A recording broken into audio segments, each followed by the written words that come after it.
मसीह यीशु के बाबरकत और अजीम और जलाल नाम में आप सबको मेरी तरफ से सलाम। मैं बेहद शुक्रगुजार हूँ अपने खुदावंद यीशु मसीह का और से शुक्रगुजार हूँ मैं हॉप टीवी का और उनके डायरेक्टर पास्टर अफजाल साहब का, पूरी टीम का, जिन्होंने मुझे इनवाइट किया और अंजील की मुनादी के लिए उन्होंने कहा और मेरा दिल बड़ा शुक्रगुजारी से भरा हुआ है।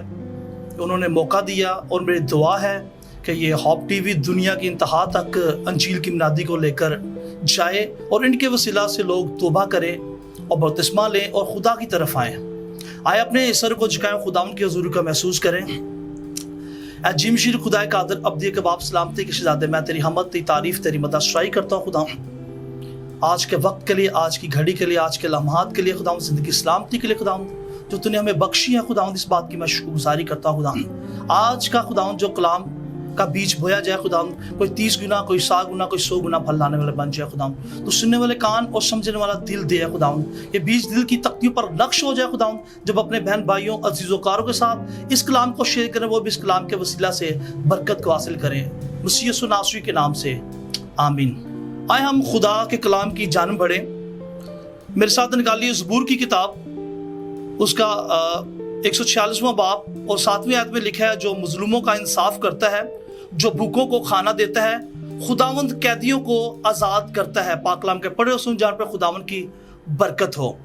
आज का जो टॉपिक है, आज का जो मजमून है, वो है आज़ाद या आज़ादी। दुनिया में सबसे ज़्यादा मुश्किल तरीन जो काम है वो है खुदा का जिंदा कलाम सुनाना, और उससे भी ज़्यादा मुश्किल तरीन जो काम है वो है उस पर अमल करना। और दुनिया में बेहतरीन, उम्दा और खालिस अगर हमारे पास कोई चीज़ है तो वो है खुदा का जिंदा कलाम। हालेलुया। आज का जो टॉपिक है वो है आज़ाद। याद रखें, हर इंसान आज़ादी चाहता है। अगर हम देखें पाकिस्तान के मुतालिक तो बहुत से सोल्जर और बहुत से जवानों ने अपनी जान देकर पाकिस्तान को आज़ाद कराया।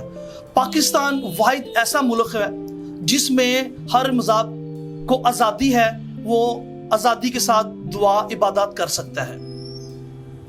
और जो मैंने आज अभी आपको कहा कि हम देखेंगे टॉपिक आज़ादी के मुतालिक। एक शख्स खुदावंद यीशु मसीह के पास आता है जो कोर्ट से भरा होता है और उसे यह पता होता है कि खुदावंद यीशु मसीह बड़े बड़े काम करता है। उसने सुना हुआ था कि वो मुर्दों को जिंदा कर लेता है, वो कोड़ियों को पाक और साफ करता है। जब यीशु मसीह के सामने आए तो खुदावंद यीशु मसीह ने उसे कहा कि तू चाहे तो मुझे पाक और साफ कर सकता है। और खुदावंद यीशु मसीह ने कहा कि मैं चाहता हूं कि तू पाक और साफ हो जा। उसी वक्त उसका कोड चला गया, वो आजाद हो गया। इसे कहते हैं आजादी। अगर एक और शख्स के बारे में देखें, एक सूबेदार आता है, कहता है कि खुदावंद मेरा नौकर फालज का मरीज है और वो बहुत ज्यादा बीमार है। तो यीशु मसीह कहता है कि मैं आकर उसे शिफा देता हूं। वो कहता है कि मैं इस काबिल नहीं हूं, ए खुदा तू मेरी छत के नीचे आए, सिर्फ तू यहीं से कह दे मेरा नौकर शिफा पाएगा, वो आजाद हो जाएगा। खुदावंद यीशु मसीह ने कहा कि बनी इस्राएल में ऐसा ईमान मैंने किसी का देखा नहीं। जा, इसी ईमान के वसीला से जा। और वो नौकर उसी घड़ी शिफा पा गया, उसी घड़ी वो उस बीमारी से आजाद हो गया। इसे कहते हैं आजादी। एक शख्स और आता है, खुदावंद यीशु मसीह तालीम दे रहे हैं। एक शख्स आता है, वो कहता है कि ऐ मेरे मालिक, ऐ मेरे खुदा, मेरी बेटी अभी मरी है, लेकिन तू चल कर अपना हाथ रख, वो जिंदा हो जाएगी। यीशु मसीह ने जब उसकी बात सुनी और यीशु मसीह उसके साथ चलने शुरू हो गए।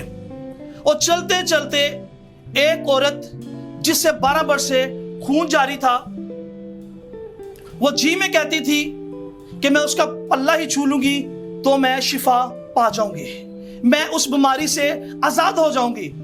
अगर उसके बारे में हम देखें कि वो बहुत ज्यादा अमीर तरीन औरत थी, बहुत ज्यादा उसके पास दौलत थी, कई वैद्यों के पास गई पर उसका इलाज किसी ने ना किया, ना किसी के पास उसका इलाज था। वो जी में कहती थी कि मैं उसका पल्ला ही छू लूंगी तो शिफा पा जाऊंगी।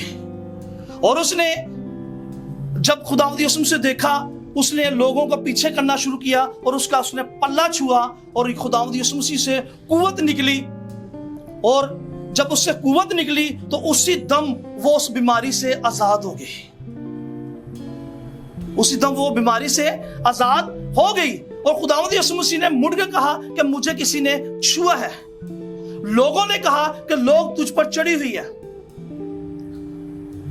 खुदा ने कहा नहीं, किसी ने मुझे ईमान के साथ छुआ है।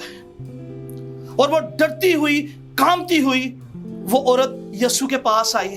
उसने अपना सारा हाल बयान किया और खुदावंद यीशु मसीह ने कहा कि जा, तेरे ईमान ने तुझे अच्छा किया, और वो उस बीमारी से आजाद हो गई। इसे कहते हैं आजादी। एक शख्स जो 38 बरस से बीमार था, 38 साल से वो अपनी बीमारी में कैद था, उसकी मदद कोई नहीं करता था। और फरिश्ता अपने वक्त के मुताबिक आता, उस हौज को हिलाता, जो उसमें कूदता वो शिफा पा जाता। पर वो इतना के ज्यादा बीमार था कि वो चल भी नहीं सकता था। वो अपनी बीमारी में कैद था वो। और खुदावंद यीशु मसीह आए और खुदावंद यीशु मसीह ने जब उसे देखा और खुदावंद यीशु मसीह ने उसे कहा कि जा, तेरे गुनाह माफ है, अपनी चारपाई उठा और चल फिर। वो अपनी बीमारी से उसी वक्त आजाद हो गए। हालेलुया। ये है आजादी, ये है आजादी। अगर एक और औरत के बारे में देखें जो ज़नाकारी के वक्त पकड़ी गई, लोगों ने उसे पकड़ा और यीशु मसीह के पास आए। और खुदावंद यीशु मसीह ने देखा कि लोग इकट्ठे हुए हैं और खुदावंद यीशु मसीह उनके दिलों को जानता था, ये किस नियत से आए हैं। और जब वो लोगों ने कहा कि ये गुनाह में ये पकड़ी गई है, तू इसके हक में क्या कहता है, तू इसके हक में क्या कहता है। यीशु मसीह झुककर जमीन पर लिखना शुरू हो गए।